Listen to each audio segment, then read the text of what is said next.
ఆదికాండము 26వ అధ్యాయము 3వ వచనం.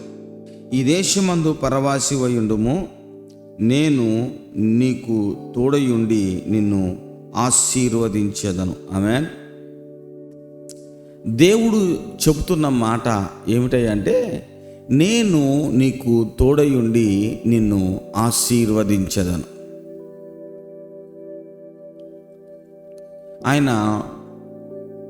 ఆయన ఏదైనా ఒక మాట చెబితే దానికి ఆయన కట్టుబడి ఉంటాడు. హల్లెలూయా. ఆయన ఏదైనా ఒక మాట చెప్తే దానికి కట్టుబడి ఉండే దేవుడు. ఆయన నిబంధన దేవుడు, ఆయన మాట తప్పని దేవుడు, ఆయన అబద్ధమాడ నేరని దేవుడు, ఆయన నమ్మదగిన దేవుడు. దేవునికి స్తోత్రం. హల్లెలూయా. ఈ సంవత్సరం ఆయన ఇచ్చిన వాగ్దానాన్ని బట్టి నేను దేవుని ఎంతగానో స్తుతిస్తున్నాను. ఎన్నో విషయాల్లో ఆయన ఆశీర్వాదాన్ని నేను చూస్తున్నాను. ఆయన నన్ను నా అంతరంగంలో ఆశీర్వదిస్తున్నాడు. దేవునికి స్తోత్రం. హల్లెలూయా. బయట కనిపించే ఆశీర్వాదాలన్నిటికంటే శ్రేష్టమైన ఆశీర్వాదం అంతరంగ ఆశీర్వాదం. దేవునికి స్తోత్రం. హల్లెలూయా. మరొకసారి చెప్పనా మీకు ఒక ఎగ్జాంపుల్ చెప్తాను. బైబిల్లో యాకోబు అని ఒక ఆయన ఉన్నాడు. అబ్రహాము కొడుకు పేరు ఇస్సాకు కొడుకు పేరు యాకోబు. హల్లెలూయా. ఈ యాకోబు ఎవరయ్యా అంటే, చిన్నప్పటి నుంచి మోసం చేయటమే అలవాటు. వాళ్ళ అన్నయ్యని మోసం చేశాడు,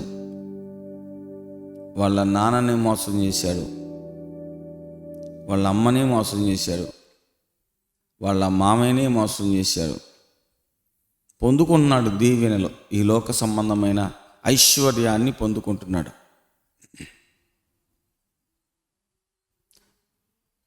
ఒకనొక దినాన వాళ్ళ మామయ్య ఈయన మోసం చేశాడు. మోసపోతూనే ఉన్నాడు అక్కడ. ఇక లాభం లేదని ఏ ఇంటిని మోసం చేసి సొంత ఇంటిని మోసం చేసి వెళ్ళాడో మరలా తిరిగి ఆ సొంత ఇంటికే బయలుదేరాడు.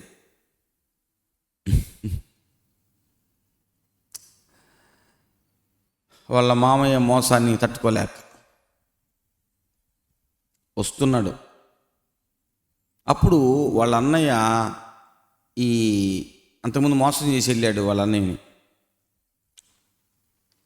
14 సంవత్సరాల క్రితం మోసం చేసి వెళ్ళాడు.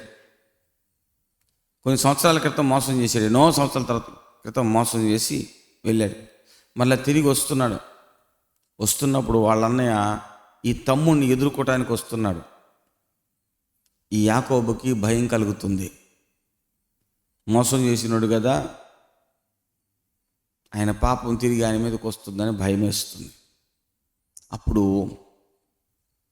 తన భార్యని, పిల్లలని, తనకున్నటువంటి ఆస్తి అంతటిని కూడా ముందు పంపించేసి ఒక చోట ఒక్కడే మిగిలిపోతాడు.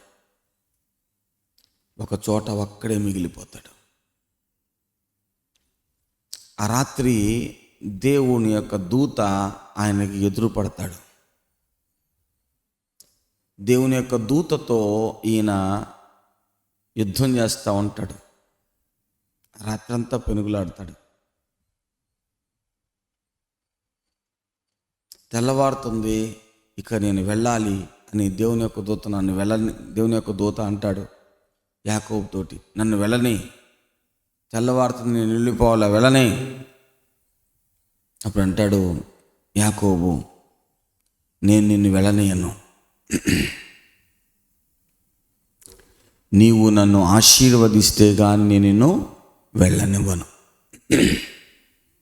హల్లెలూయా. ఇదేంటి, యాకోబుకి వెళ్ళేటప్పుడు వాళ్ళ మామ దగ్గరికి వెళ్ళాడు. ఇంటిలో నుంచి పారిపోయి, వాళ్ళ నాన్న మోసం చేశాడు, వాళ్ళ అన్నయ్యని మోసం చేశాడు కదా, పారిపోయాడు ఇంటిని వదిలిపెట్టి. వెళ్ళేటప్పుడు సింగిల్గా వెళ్ళాడు. అక్కడికి వెళ్ళిన తర్వాత చాలా ఆశీర్వదించబడ్డాడు. ఐశ్వర్యము, ఘనత, భార్యలు, పిల్లలు,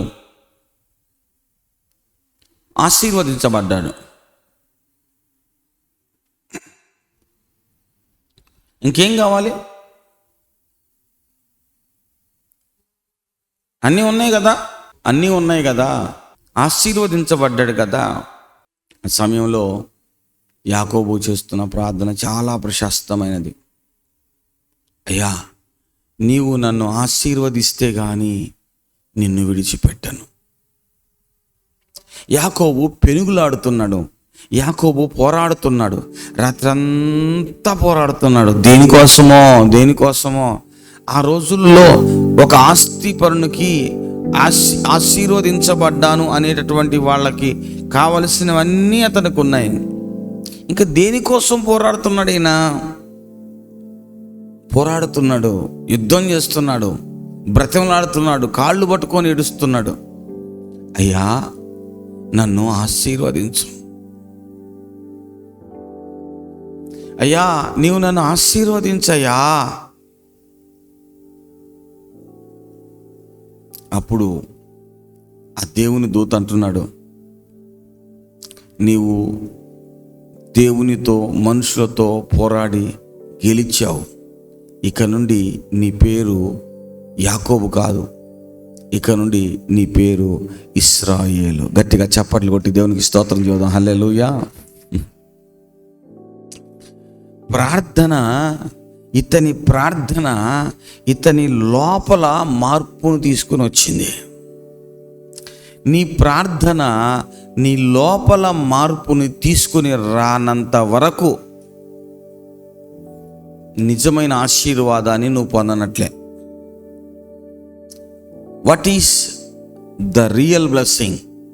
నిజమైన ఆశీర్వాదం ఏమిటి అంటే అసూయని చంపటం, పాపాన్ని చంపటం, స్వార్థాన్ని చంపటం, ద్వేషాన్ని చంపటం. ఎక్కడ? బయట కాదు, నీ లోపల.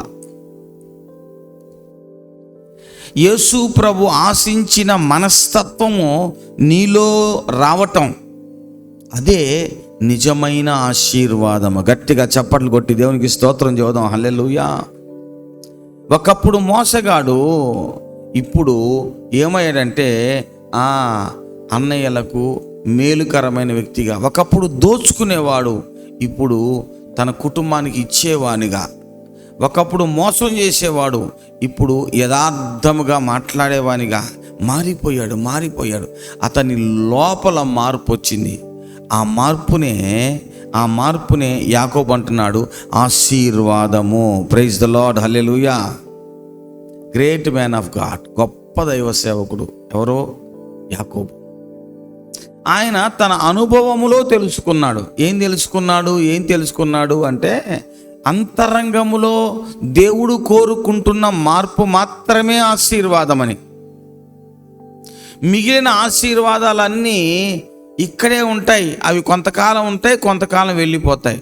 సపోజ్ నీకు చక్కని అందం వచ్చిందనుకో యవ్వన కాలంలో, అందరూ భలే వాడయ్యా, వాడు భలే ఆమయ్యామా. ఎంతకాలం ఉంటుంది?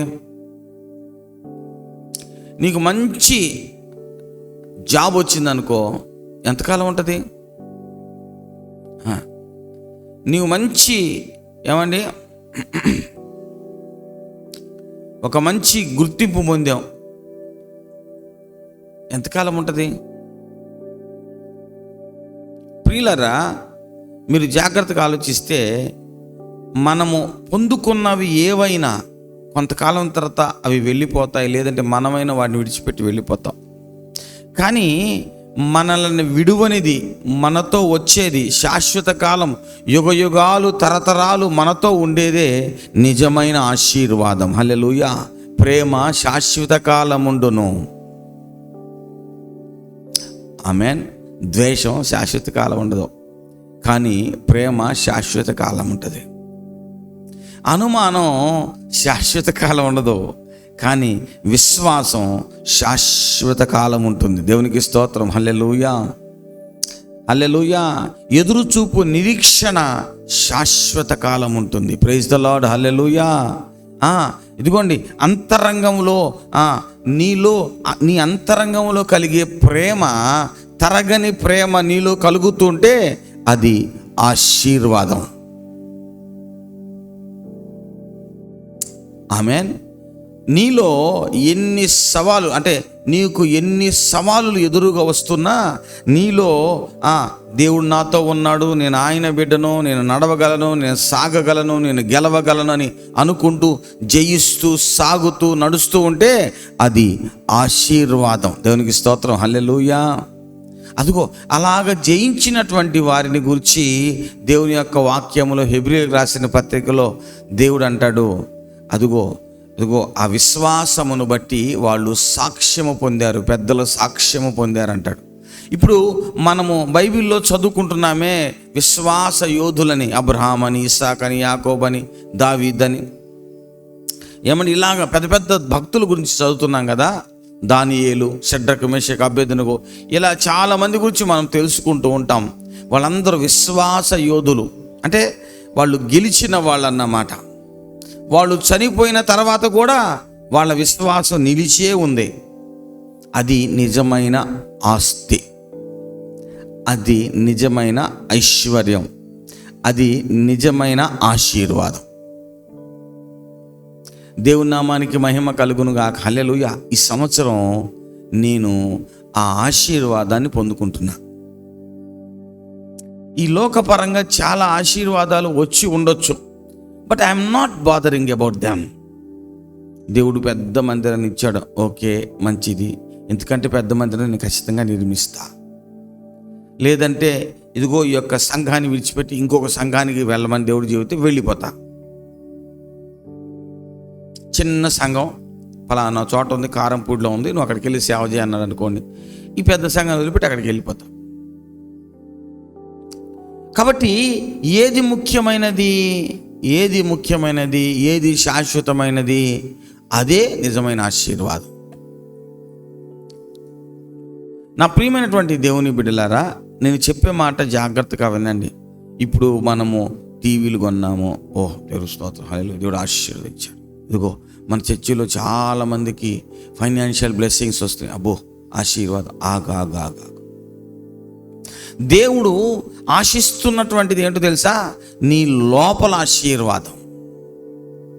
ఎంతవరకు శత్రువులను క్షమించగలుగుతున్నావు, ఎంతవరకు నిన్ను పాయింట్అవుట్ చేసిన వ్యక్తులను నా వాళ్లే కదా నాకు చెప్పింది అని ఎంతవరకు నిన్ను పాయింట్అవుట్ చేసిన వ్యక్తులను నీవు ఆదరించగలుగుతున్నావు, వాళ్ళని చూసి నవ్వగలుగుతున్నావు, వాళ్ళని క్షమించగలుగుతున్నావు. అది కదా నిజమైన ఆశీర్వాదం. అంతరంగ మార్పు. ఆమేన్, హల్లెలూయా, హల్లెలూయా. నిన్ను గురించి ఎవరైనా చెడుగా మాట్లాడారనుకో, వాళ్ళని సైతానును ద్వేషించిన దానికంటే ఎక్కువ ద్వేషిస్తాం అనుకో, అది దేవుడిచ్చిన ఆశీర్వాదం అనుకుంటున్నావా? కాదు. శత్రువులను సైతం ప్రేమించటం, శత్రువులను సైతం దీవించటం, శత్రువుల కొరకు ప్రార్థన చేయటం అనేది దేవుడు నాలో నుంచి కోరుకుంటున్న ఆశీర్వాదం కదా. నేను నీకు తోడయుండి నిన్ను ఆశీర్వదించెదను. Praise the lord, praise the lord, praise the lord. క్రైస్తవుడు దేని కొరకు కష్టపడాలో తెలుసా? అంతరంగ ఐశ్వర్యం కొరకు, అంతరంగములో ప్రేమతో నింపబడటానికి, అంతరంగంలో నశించిపోతున్న వారి కొరకు ప్రేమతో నింపబడటానికి, అంతరంగంలో ద్వేషిస్తున్న వారి కొరకు ప్రేమతో నింపబడటానికి.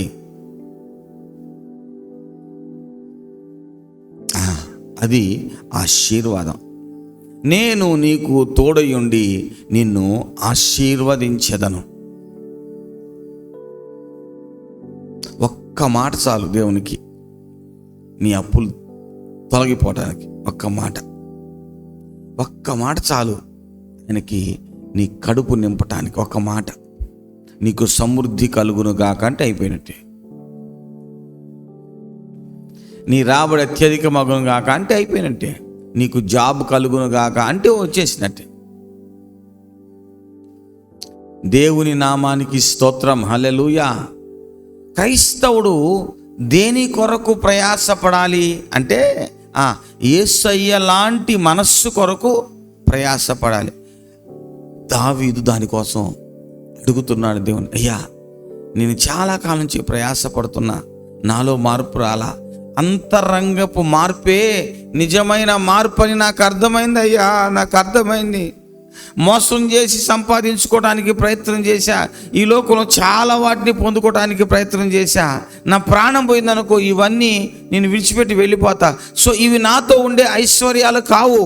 నాతో ఉండే ఐశ్వర్యాలు నా అంతరంగములో శుద్ధత, నాతో ఉండే ఐశ్వర్యము నీ మీద విశ్వాసం, నాతో ఉన్నట్టున్నాను. నాకు కావలసిన ఐశ్వర్యం నీవు ఇచ్చినటువంటి వాగ్దానానికి వచ్చిన విశ్వాసం. అయ్యా అయ్యా అయ్యా నాలో అవి లేవు, నాలో అవి లేవు. నేను మరలా తిరిగి నా ఇంటికి వెళ్తున్నా, నేను మరలా తిరిగి నా యొక్క వాగ్దాన దేశానికి వెళ్తున్నా, కానీ నాలో అవి లేవయ్యా, అవి లేవు. వాగ్దాన భూమి స్వతంత్రించుకో, అద్వాన్నపు అడవి దాటి ముందుకు పో. నీ ఇల్లే పెనూయేలు, నీ పేరే ఇశ్రాయేలు. నీ ఇల్లు పెనూయేలు, నీ పేరే ఇశ్రాయేలు. క్రైస్తవుడా, సైనికుడా, బలవంతుడా, పరిశుద్ధుడా, కదలిరా ఓయ్ నీవు కదలిరా, కదలిరా ఓయ్ నీవు కదలిరా. నిందలు వస్తున్నప్పుడు సంతోషం కలుగుతుందా? ఆహా, నీవు ఆశీర్వదించబడ్డ అంతరంగంలో నీ ఆశీర్వాదం పెరుగుతుంది. ఎందుకనంటే నువ్వు పరలోకం వెళ్ళినప్పుడు ఇదిగో ఈ ఆశీర్వాదాన్ని బట్టి నీకు అక్కడ వెయిట్. ఎంతమంది నీకు శత్రువులు ఉన్నారు అనేది కాదు, ఎంతమంది శత్రువులను క్షమిస్తున్నావు అనేది అంతరంగ ఐశ్వర్యం.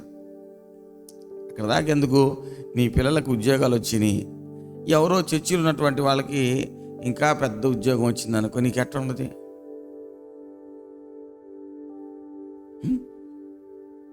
నువ్వు ఇల్లు కట్టుకున్నావు, చర్చిలో వాళ్ళు నువ్వు ఒక బిల్డింగ్ లేదా ఒక అంతస్తు బిల్డింగ్ లేదా 2 అంతస్తుల బిల్డింగ్ కట్టావు, చర్చిలో వాళ్ళు ఏకంగా 4 అంతస్తుల బిల్డింగ్ ఎవరో కట్టారు, నీ తోటి సహోదరుడు సహోదరి. ఎట్లుంటుంది అంతరంగంలో? తూకా ఉడుకుతుంది కదా. అది అంతరంగ ఐశ్వర్యమా? కనిపిస్తున్న ఐశ్వర్యము అది పోతుంది, లేకపోతే పెరుగుతుంది, తరిగిపోతుంది. కానీ అసలైన ఐశ్వర్యం ఏంటో తెలుసా? క్షమించటం, ప్రేమించటం, శత్రువులను దీవించటం, వారి కొరకు ప్రార్థన చేయటం, వారి క్షేమం కొరకు ప్రార్థన చేయటం. ఇది కదా నీకు కావాల్సింది.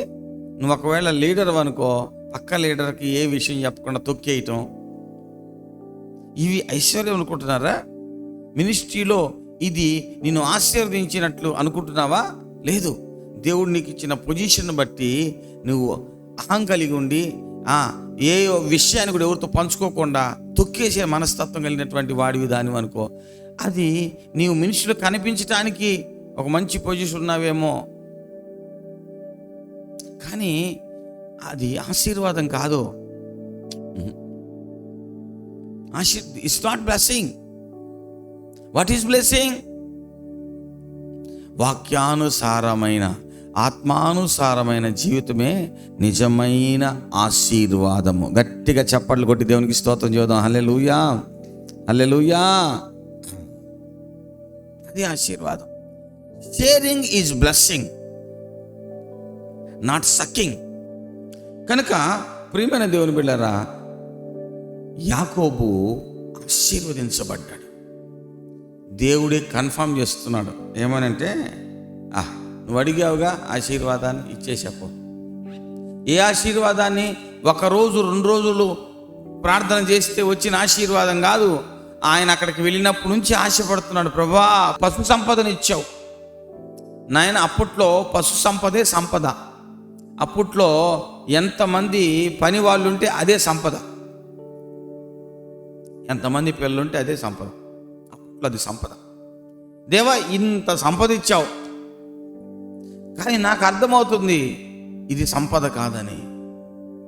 జనమందరూ నన్ను చూసి ఆశీర్వదించబడ్డావు అంటున్నారు, కానీ నాకు తెలుస్తుంది నా లోపల ఇది ఆశీర్వాదం కాదు, నా కళ్ళకు కనిపించేది ఆశీర్వాదం కాదు, నా దేవుని కళ్ళకు కనిపించేదే నిజమైన ఆశీర్వాదము.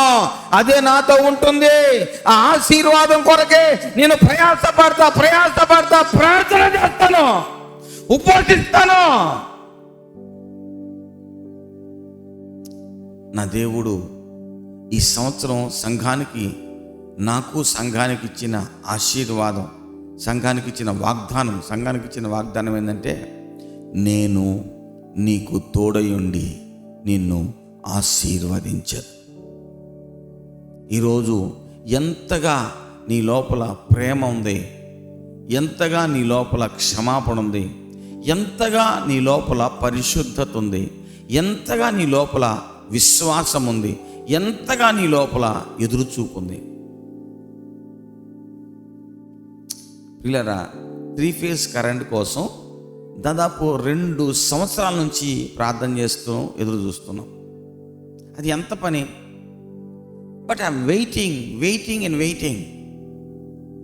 అందరూ ఏమయ్యా ప్రార్థన చేస్తే అవరా, వాళ్ళంటే అనని, కానీ నేను ఎదురు చూస్తూ ఉన్నా. నేను దేని కొరకు ఎదురు చూస్తున్నానో అది వస్తుంది, అది పోతుంది, అది వేరే విషయం. కానీ నా ఎదురు చూపు మాత్రం పరలోకంలో నిలబడుతుంది.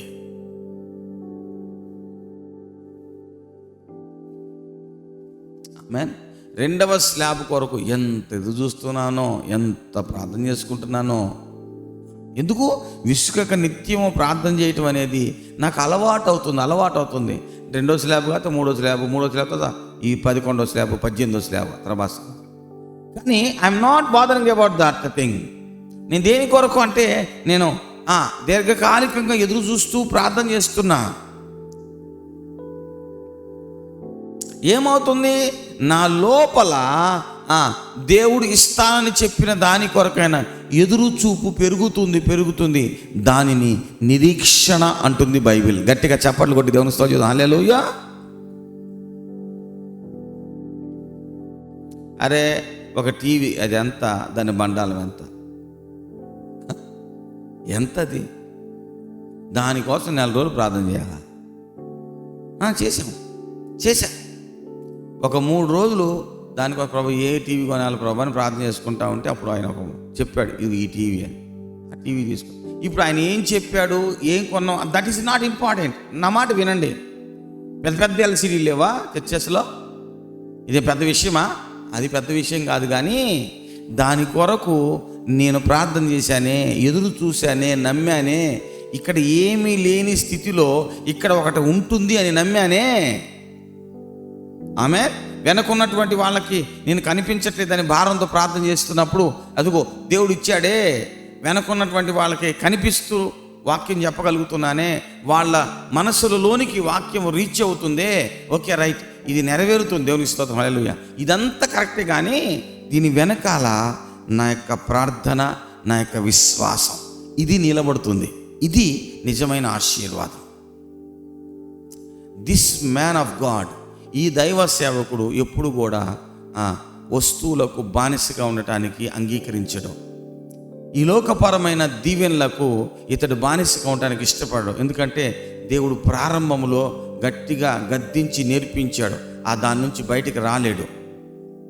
ఒకవేళ తెలియక దాంట్లో పడినా మళ్ళీ తిరిగి బయటకు వస్తాడు. ఎందుకని అంటే గొర్రె బురదలో పడితే ఉండదు, అది లేచి బయటకు వస్తుంది. హల్లెలూయా. అనేకమైన అంశాలు ఇప్పుడు నా ఎదురుగున్నాయి, బట్ అవన్నీ దేవుడు ఇస్తాడనే విశ్వాసం నాలో రోజు రోజుకి పెరుగుతుంది. Praise the lord, praise the lord, praise the Lord. ఇప్పుడు నాకు ఏ వస్తువులు కావాలి అనేటటువంటిది ఈ అంశాలు, ప్రార్థన అంశాలు. కానీ ఆ వస్తువులు పొందుకున్నప్పుడు నా దేవుడు నన్ను ప్రేమిస్తున్నాడు అని నా లోపల పెళ్ళుబుకుతుందే. దేవుడు నన్ను ప్రేమిస్తున్నాడనే మాట మీద విశ్వాసం అత్యధికమవుతుంది. అది శాశ్వతమైంది, అది నాతో ఉంటుంది. దానికే పరలోకంలో వెయిట్ ఉంది. దాన్ని బట్టి నేను పరలోకంలో ఉన్నతమైన స్థితిలో ఉండబోతున్నాను. I'm not searching for earthly blessings. నేను ఈ లోక సంబంధమైన ఆశీర్వాదాల కొరకు వెతకటం లేదు. ఏది దేవుని చిత్తానుసారమైందో దానికోసం ప్రార్థన చేసుకుంటున్నా, అది చెప్పినప్పుడు దానిని అడిగి పొందుకుంటున్నా. నేను ఇప్పుడు ఏమైతే పొందుకుంటున్నానో ఇవి నేను నాకు దేవుడు ఇచ్చినటువంటి జ్ఞానాన్ని బట్టి నేను చదువులో, స్కూల్లో అన్నిట్లో ఫస్ట్ వచ్చేవాడిని.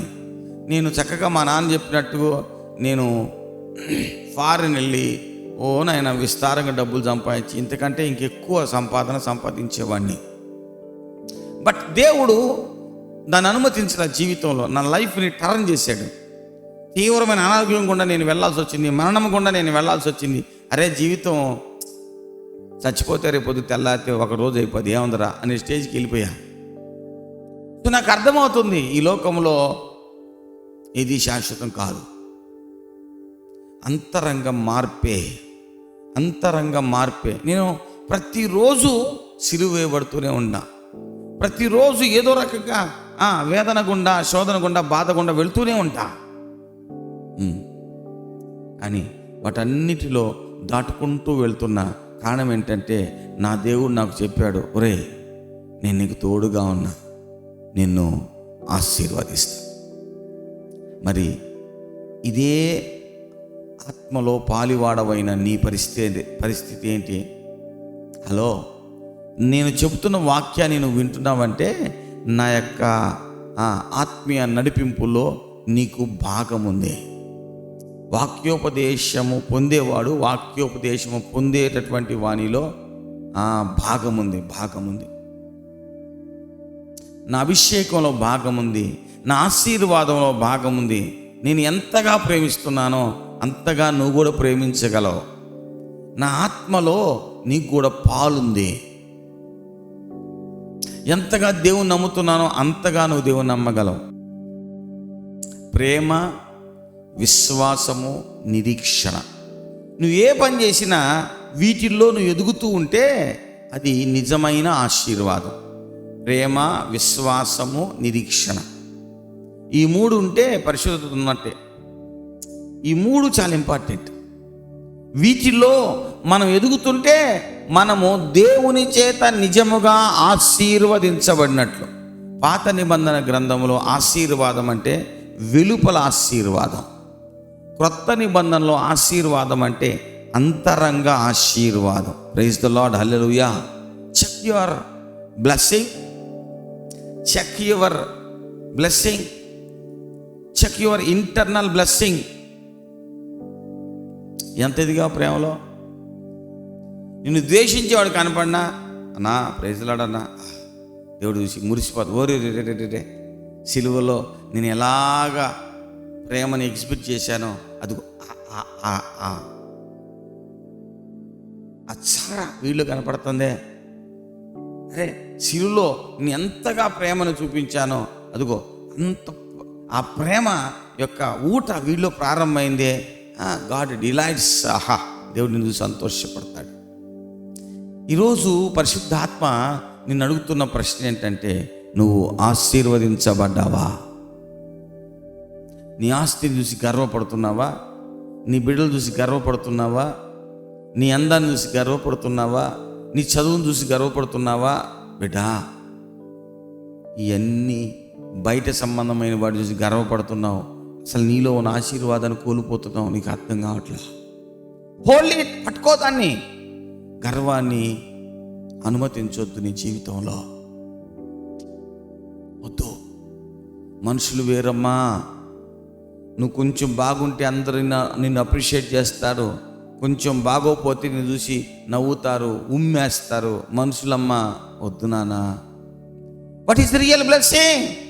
కృతజ్ఞత, స్తుతులు, శుద్ధత.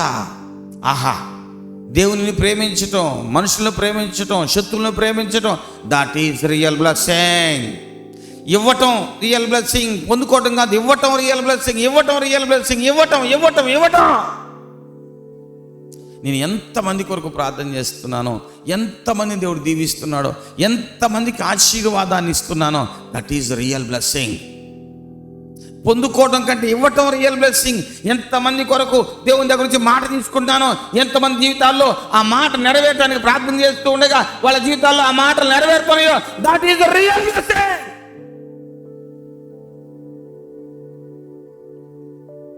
పొందుకోవటం కాదు, ఇవ్వటం. That is real blessing. నా ప్రియమైన దేవుని బిడ్డ, దేవుడు చెబుతున్న మాట, నేను నీకు తోడయుండి నిన్ను ఆశీర్వదించాను. ఆమేన్. ప్రభు మీకు తోడయుండి నడిపించును గాక. ఈరోజంతా నీ జీవితంలో ఈ సంవత్సరంలో దేవుడు చేసిన అంతరంగ మార్పును బట్టి దేవుని స్తుతిస్తావా? ఆహా, నేనైతే స్తుతించడానికి ఓరు నాయనోయ్ ఎన్ని లిస్టులు ఉన్నాయో, ఎన్ని పాయింట్లు కాదు, ఎన్ని లిస్టులు ఉన్నాయో. Hallelujah. I am rejoicing in the lord. నేను దేవునిలో బహుగా ఆనందిస్తున్న కొన్ని మార్పులను బట్టి. నా జీవితంలో ఎన్నడూ లేని ఎన్నో మార్పులను నా ప్రభు నా జీవితంలో ఈ సంవత్సరం అనుగ్రహించారు. నేను నీకు తోడయుండి నిన్ను ఆశీర్వదించాను. ఆమేన్. మరి ఈ సేవకుని దగ్గర నేర్చుకుంటున్నావు. నీవు ఆశీర్వించబడ్డావా? అంతరంగంలో ఆశీర్వాదం ఉందా? ప్రేమలో ఆశీర్వాదం ఉందా? ప్రేమించటంలో ఆశీర్వదించబడ్డావా? దేవుని నమ్మటంలో ఆశీర్వించబడ్డావా? దేవుని కొరకు ఎదురు చూడటంలో ఆశీర్వదించబడ్డావా? Praise the lord. Hallelujah, hallelujah, amen. దేవుడు అంటున్నాడు, నేను నీకు తోడయుండి నిన్ను ఆశీర్వదించను. శ్రేష్టమైన దేవుని సేవకుడు యాకోబు జీవితంలో నుంచి పెళ్ళుబికిన స్పష్టమైన వర్తమానం, ఆయన ఆశీర్వదించే దేవుడు. God bless you.